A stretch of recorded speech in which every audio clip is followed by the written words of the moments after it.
Le dialogue de sainte Catherine de Sienne, deuxième partie, la providence de la miséricorde, chapitre 14 de la providence de Dieu en général vis-à-vis de ses créatures, en cette vie et dans l'autre.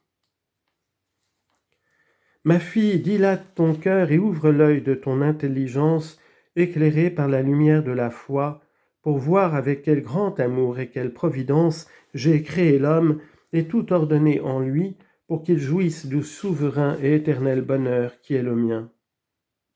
J'ai pourvu à tout, je te l'ai dit, pour l'âme et pour le corps, dans les bienfaits et dans les imparfaits et dans les parfaits, dans les bons et dans les méchants, au spirituel comme au temporel, au ciel et sur la terre, en cette vie mortelle comme dans la vie immortelle. Durant votre passage en cette vie mortelle, je vous ai enchaîné dans les liens de la charité. Qu'il le veuille ou non, l'homme est lié à son semblable. S'il se sépare de lui par un sentiment contraire à la charité avec le prochain, il n'en demeure pas moins attaché à lui par la nécessité. J'ai voulu que vous demeuriez unis les uns aux autres, et par les actes et par le cœur dans la charité. Mais si vous perdez la charité du cœur par vos péchés, pour que vous soyez obligés de conserver encore des liens entre vous dans le commerce extérieur, ma providence n'a pas voulu donner à chaque homme tous les moyens de subvenir par lui-même à toutes les nécessités de la vie humaine. Chacun a reçu en partage un talent particulier, et tous sont ainsi obligés de recourir les uns aux autres pour se procurer ce dont ils ont besoin.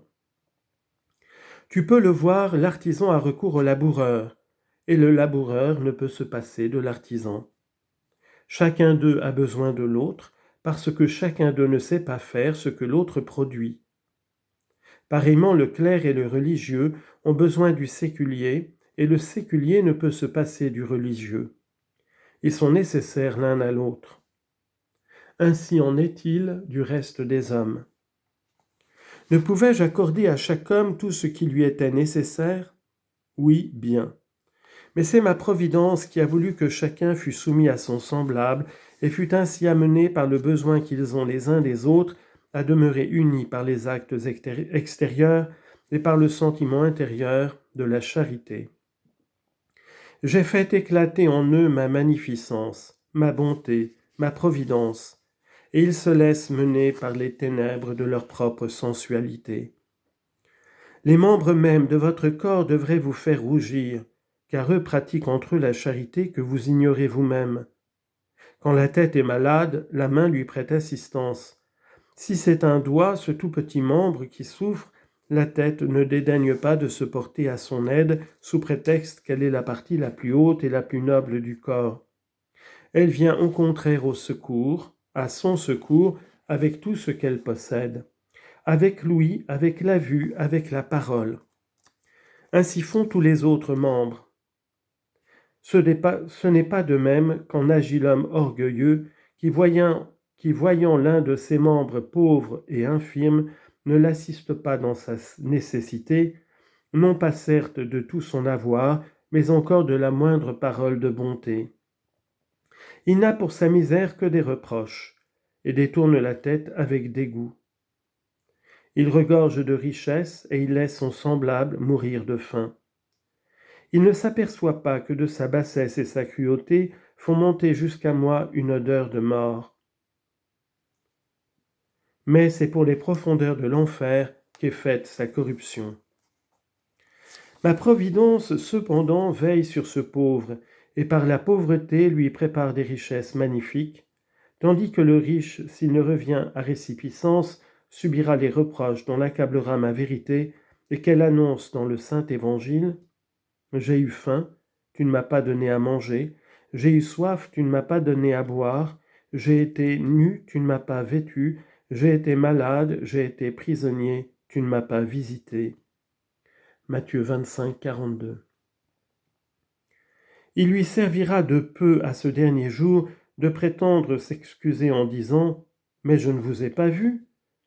Si je vous avais vu, je n'eusse pas manqué de vous assister. » Ce malheureux riche sait bien, c'est ma vérité qu'il a dit, que ce qui est fait à ces pauvres est fait au Christ lui-même. Ce sera donc bien justement qu'il recevra avec les démons un châtiment sans fin, car j'avais tout disposé sur cette terre pour le détourner de cette éternelle douleur. Si tu élèves tes regards vers moi qui suis la vie qui ne passe pas, si tu contemples la nature angélique et les citoyens de cette cité immortelle qui par la vertu du sang de l'agneau ont obtenu la vie éternelle, tu verras que j'ai disposé avec ordre leur charité. Je n'ai pas voulu qu'aucun pût jouir tout seul à part soi de sa félicité dans cette vie bienheureuse qu'il a reçue de moi, sans que tous les autres en eussent leur part. Non, je ne l'ai pas voulu, et leur amour mutuel s'ordonne en une charité si parfaite que le plus grand jouit du bonheur du plus petit et que le plus petit prend part à la joie du plus grand. Quand je parle de plus petit, c'est de la mesure qu'il a reçue que je l'entends, car tous ont la plénitude, le plus petit comme le plus grand, mais chacun a des degrés divers, comme je te l'ai expliqué ailleurs. Oh, combien fraternelle est cette charité! Combien étroitement elle unit à moi toutes ces âmes et toutes entre elles, puisque c'est de moi qu'ils la tiennent, et qu'ils reconnaissent avec sainte crainte et parfait respect que c'est de moi qu'ils l'ont reçue. Cette considération les embrase d'amour pour moi, et en moi dès lors ils voient et connaissent la dignité à laquelle je les ai élevés. L'ange entre en communication avec l'homme, avec l'âme bienheureuse, et les bienheureux avec les anges, unis qu'ils sont par les liens de la charité, chacun se réjouit du bonheur de l'autre, et tous ensemble exultent dans la possession de moi-même. C'est une jubilation, une allégresse sans tristesse, une douceur sans amertume, parce que dans leur vie et à leur mort, ils m'ont goûté, moi, par sentiment d'amour, dans la charité du prochain. Qui donc a établi cette belle ordonnance de l'amour? Ma sagesse, par les soins admirables de ma douce providence. Elle est partout, et si tu regardes au purgatoire, tu la trouveras encore, toujours ineffable et douce à l'égard de ces pauvres âmes, qui par ignorance n'ont pas su tirer profit du temps, et qui, séparées du corps, ne sont plus en état de pouvoir mériter. Aussi est-ce par vous que j'ai pourvu à leur situation, vous à qui le temps est encore donné, tant que vous êtes en cette vie mortelle, et qui pouvez l'employer pour elle. Par vos aumônes, par les messes que vous pouvez faire dire à mes ministres, par les jeûnes, les prières, faites en état de grâce, il vous est donné d'abréger la durée de leur peine en faisant appel à ma miséricorde. N'avais-je pas raison de te dire que tu trouverais là encore ma douce et fidèle providence? En t'exposant tout ce qu'elle a fait dans l'intérieur de l'âme pour votre salut, j'ai voulu t'embraser d'amour et te munir par la lumière de la foi d'une ferme espérance en ma providence. Sors de toi-même, et toute ta conduite espère en moi, sans crainte servile.